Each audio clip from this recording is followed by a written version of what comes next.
কেউ যেন দলের নাম ব্যবহার করে তাদের ব্যক্তি স্বার্থ হাসিল করতে না পারে সেজন্য সকলকে সচেতন থাকতে দলের নেতাকর্মীদের প্রতি আহ্বান জানিয়েছেন বিএনপির ভারপ্রাপ্ত চেয়ারম্যান তারেক রহমান। তিনি বলেন, জনগণের মধ্যে যেন বিভ্রান্তি ছড়াতে না পারে সেজন্য দলের প্রত্যেক নেতাকর্মীকে দায়িত্ব পালন করতে হবে। পাশাপাশি যে কোনো মূল্যে দলের সিদ্ধান্তে নেতাকর্মীদের ঐক্যবদ্ধ থাকার আহ্বান জানান তারেক রহমান। আহমেদ সরওয়ারের রিপোর্ট। কিশোরগঞ্জ জেলা বিএনপির দ্বিবার্ষিক সম্মেলনকে কেন্দ্র করে শনিবার সকাল থেকেই মিছিল নিয়ে দলে দলে নেতাকর্মীরা আসতে থাকে পুরাতন স্টেডিয়ামের সম্মেলন কেন্দ্রে। সম্মেলন উদ্বোধন করেন বিএনপি মহাসচিব মির্জা ফখরুল ইসলাম আলমগীর। বিকেলে সম্মেলনে লন্ডন থেকে ভার্চুয়ালি যোগ দেন দলের ভারপ্রাপ্ত চেয়ারম্যান তারেক রহমান। এই সময় তিনি বলেন, একটি প্রত্যাশা করে বিগত 16 বছর ধরে জনগণ তার অধিকার আদায়ের জন্য সংগ্রাম করেছে। রাজনৈতিক দলগুলো মানুষকে ঐক্যবদ্ধ করে স্বৈরাচারের বিরুদ্ধে আন্দোলন করেছে। স্বৈরাচারের বিদায় হয়েছে। তিনি বলেন, অন্তর্বর্তী সরকার কিছু সংস্কারের প্রস্তাব দিয়েছে। এর 95 ভাগ প্রস্তাবনা বিএনপি দেশের মানুষের সামনে আরও আগেই উপস্থাপন করেছে। স্বৈরাচার পালিয়ে যাবার কয়েকদিন পরে আমি একটি কথা বলেছিলাম যে স্বৈরাচার তো বিদায় হয়ে গিয়েছে, পালিয়ে গিয়েছে, কিন্তু অদৃশ্য শক্তি কিন্তু ধীরে ধীরে মাথা চাড়া দিয়ে উঠছে। আমার 1 বছর আগের কথা কিন্তু ধীরে ধীরে দৃশ্যমান হতে শুরু করেছে। আমাদের সকলকে সচেতন থাকতে হবে। আমাদের প্রত্যেকটি মানুষ, শহীদ জিয়া এবং দেশজি খালেদা জিয়ার প্রত্যেকটি সৈনিককে আমাদের অত্যন্ত সচেতন থাকতে হবে। কেউ যেন আমাদের নাম ব্যবহার করে তাদের ব্যক্তি স্বার্থ হাসিল করতে না পারে।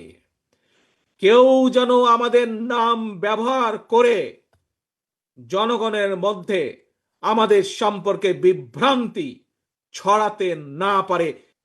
যে কোনো মূল্যে আমরা ঐক্যবদ্ধ থাকব। 2, আমরা আমাদের দলের নাম কেউ যাতে ব্যক্তি স্বার্থে ব্যবহার করতে না পারে তার জন্য আমরা সচেতন থাকব। তারেক রহমান বলেন, সরকার ফেব্রুয়ারিতে নির্বাচনের তারিখ দিয়েছে। সেই নির্বাচনে যদি 31 দফার পক্ষে রায় নিয়ে আসতে হয়, তাহলে ধানের শীর্ষের নেতাকর্মীদের একটি লক্ষ্য থাকতে হবে, যে কোনো মূল্যে ঐক্যবদ্ধ থাকা। বাংলাদেশের বিভিন্ন রাজনৈতিক দল বিভিন্ন বিষয়ে মতামত উপস্থাপন করেছে। বিএনপি তার মতামত দিয়েছে।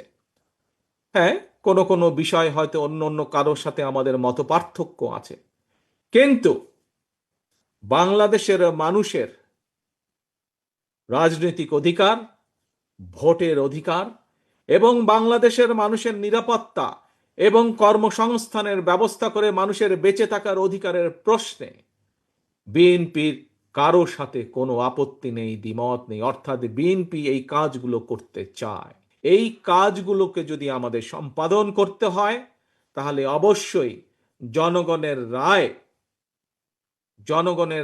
জনগণের মতামতের ভিত্তিতে, জনগণের সিদ্ধান্তের ভিত্তিতে একটি সরকার প্রতিষ্ঠিত হতে হবে, যেই সরকার জনগণের কাছে জবাবদিহি করতে বাধ্য থাকবে। বাংলাদেশ জাতীয়তাবাদী দলের কাছে সবচাইতে গুরুত্বপূর্ণ হচ্ছে এই বাংলাদেশের জনগণ এবং জনগণ। এই জনগণের সাথে আমাদেরকে থাকতে হবে, জনগণের পাশে আমাদেরকে থাকতে হবে, জনগণকে আমাদের পাশে রাখতে হবে। যে কোনো মূল্যে আপনাদেরকে এটি নিশ্চিত করতে হবে। সবাইকে দলের পক্ষে কাজ করার আহ্বান জানান ভারপ্রাপ্ত চেয়ারম্যান। আহমেদ সরওয়ার, বাংলা ভিশন, ঢাকা।